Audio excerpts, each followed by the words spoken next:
There are thousands of homeless men, women, and children in the Bay Area, and in the South Bay, there's a deadline looming to clear San Jose's largest homeless encampment. KPIX 5's Devin Feely spent the day with a pastor who has made it his mission to help those people. And we're mindful, Lord, of the people that are out here that are suffering in the streets and all the situations that are here, Lord. So we just put this in your hands. For Pastor Scott Wagers, prayers, like the work of his ministry, are hands-on. We decided to adopt encampments, and I know the folks there well. His is not a conventional church, he explained on the ride to one of the city's many homeless encampments. No pulpit, no pews, just a ragtag collection of tents under the ceiling of heaven. I got tired of being inside the church. I get tired of listening to preachers talk about something they're not willing to do. Every day, rain or shine, Pastor Scott brings food for the body. Bottles of water and slices of pizza to homeless men and women across the city. You can have another one. These are good. Hoping these small acts of kindness manage to nourish the soul as well. A lot of hardships around everywhere.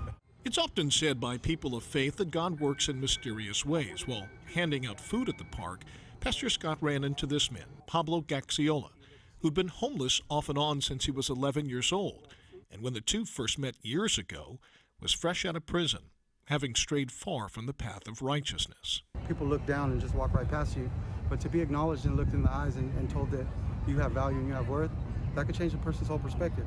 Pablo is now housed and has a job with Goodwill. You're not just the God of here and now, but you're the God of everything, God. He wanted to pray for Pastor Scott, a blessing boomeranging back across the years. It was a different time. It's been years since Pastor Scott left brick-and-mortar churches behind in favor of his open-air ministry. But we return to where his story first began, San Jose's urban sanctuary church in the long shadow of City Hall, where he rose to prominence by fighting to shine a light on the plight of the city's poor. Some of my best memories here. Some challenging times, but some great miracles of God right here. You are far more likely to find Pastor Scott walking the city's creeks and rivers than the narrow aisles of any church. Like a shepherd of lost sheep, his path has meandered a bit.